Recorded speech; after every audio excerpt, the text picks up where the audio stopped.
Stuff you got to know before you go buying a house. Ryan, meth. I don't use it. No? You know, I used to watch Breaking Bad Yeah. because I used to be actually in the meth remediation business. Right. I should probably go back a little bit in time. 2008 happened. There wasn't a lot of real estate happening. I bet there's a lot of meth being used at that time. There was a lot of meth being used at the time, and they just barely passed some fresh new laws. And so I got certified as a meth remediator, not to remediate, but just to add to my home inspection resume and, you know, improve what I knew. Yeah. Then I started getting phone calls. Next thing I knew, I was remediating meth houses. Oh boy. And so this segment is about what to know before you, as a home buyer, potential home buyer, what to know before you go buying homes that might have meth. Okay. Let me start off with a short, funny story. Short and funny. Okay. Yeah. So there was once a meth home, we'll say lab, Okay. and the police were going to do a raid on it. Okay. And they got stacked up on the door, and they were ready to bust down the door. And the cop that was going to open the door, he puts his hand on the handle, and he looks back and he waits for the call, the signal to go in. And before he was able to give that signal, next thing he knew, he was waking up in the hospital. Oh. Okay. Apparently, what happened was this cop grabbed the handle, and his hand was sweaty, and it was perspiring, and it soaked up the meth that was on this handle, and it knocked him out cold. Whoa. And they said next thing you know, he woke up in the hospital, and he wondered how he got there. So that must have been really Dang. hot of meth in that home. What, you have any more details on that, a city or anything? I don't have any more details. That's from a realtor from yesterday. Interesting. Okay.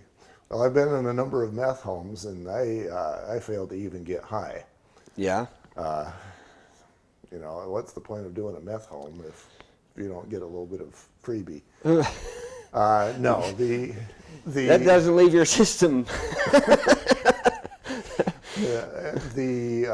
There's a few signs to look for as far as meth homes are concerned. Yeah.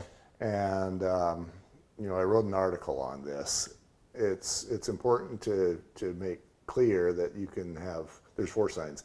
You can have all 4. That doesn't mean it's a meth home. Yeah. But it does mean that you should be more wanting to test.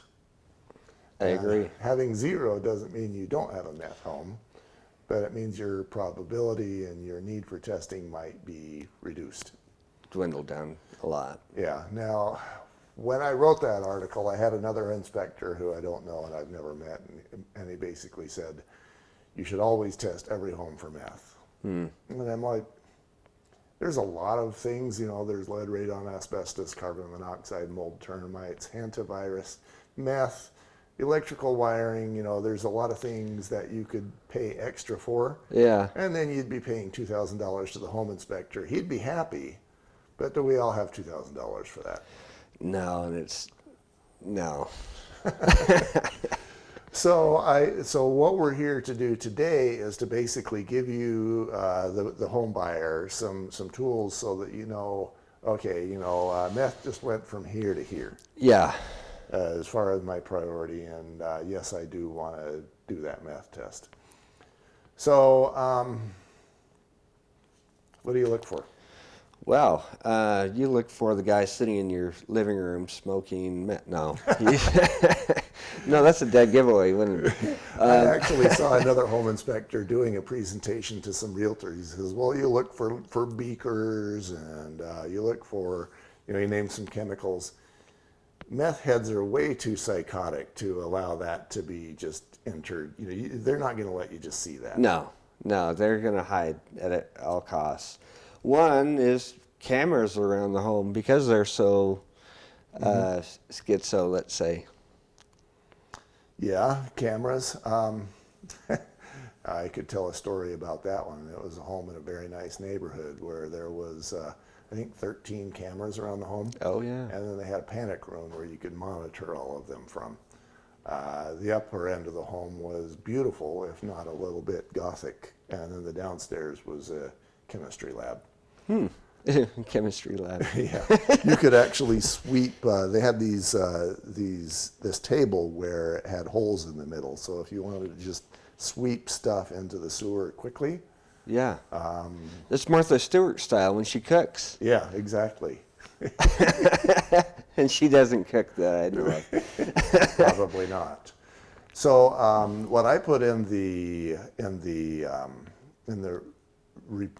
article was that there's 4 things. The first is you look for a home that's small, old, foreclosed apartment or a rental, something where the rent was either free or cheap. Yeah. And the best part of the most desirable thing for a meth head is go live in grandma's basement. Yep. And then it's free, and then you can basically do your labbing and everything's profit. And I've heard many stories from realtors that say, well, the old grandma's lived here forever. This cannot be a meth lab. How is that possible? Mm-hmm. Right? Yeah, all she had to do is let in the teenage meth head, and that's how that's even possible. For a week. I ran into one scenario where some newlyweds let in a guy who had a sob story. Yeah. And they lost everything. Their wedding photos, their everything. They had maybe $50 to their name, and the my goodness. remediation bill was $5,000. So, and then I ran into one where it was just a dude who listened to his car mechanic. The car mechanic had a sob story, so dude let the guy live in the basement with his wife upstairs. And she says, I'm afraid of him. I don't dare go down and confront him. He's already told me that he'll kill me if I do X, Y, or Z. And so she's got her tormentor inside the house, opening the front door and licking at her every day. Free rent, that's item number 1. Or low rent, or just rent.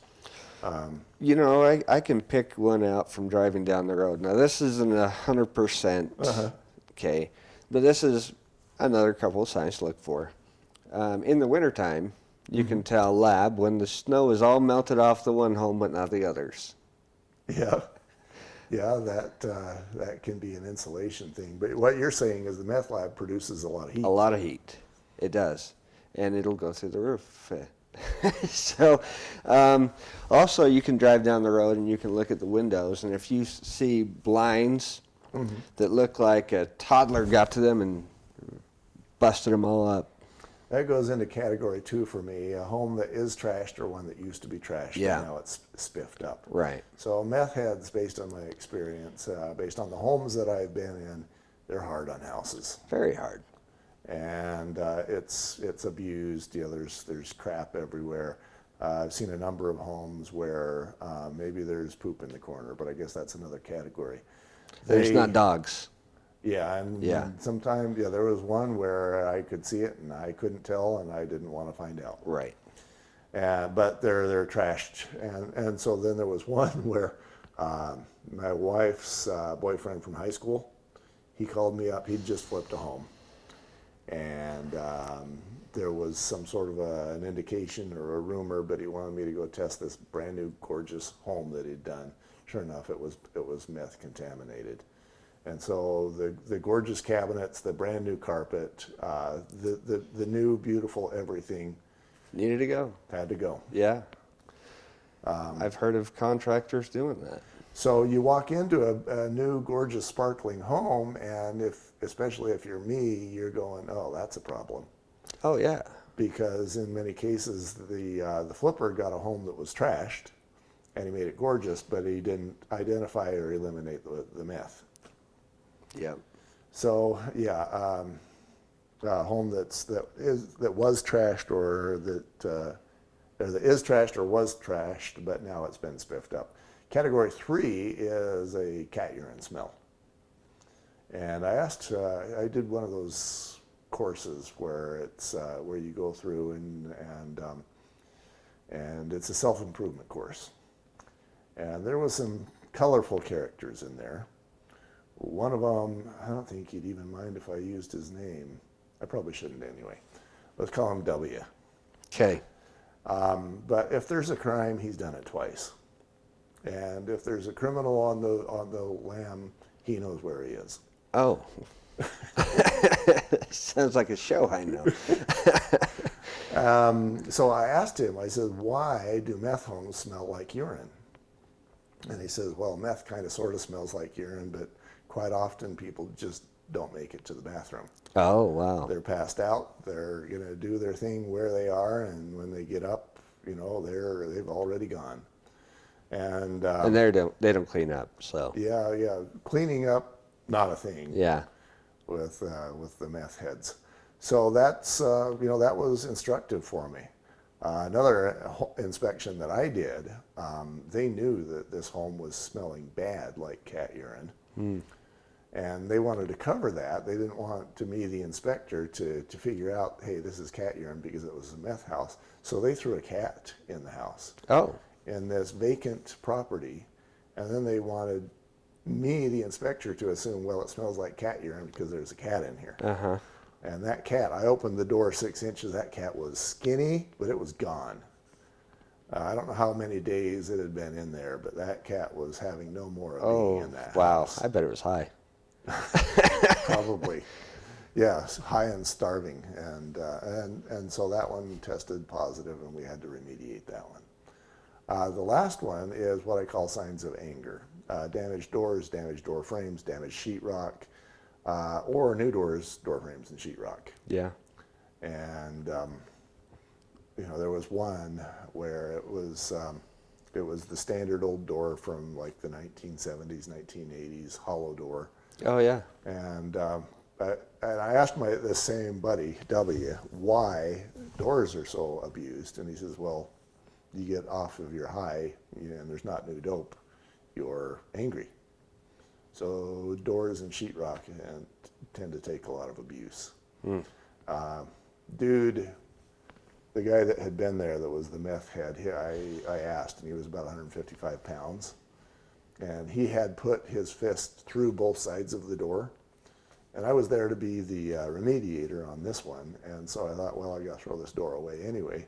So I'm going to see what I can do. And I weighed 220 at the time. Okay.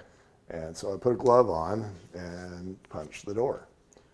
Damaged my hand and only slightly damaged the front panel of that door. Oh, my good night. So, superhuman strength.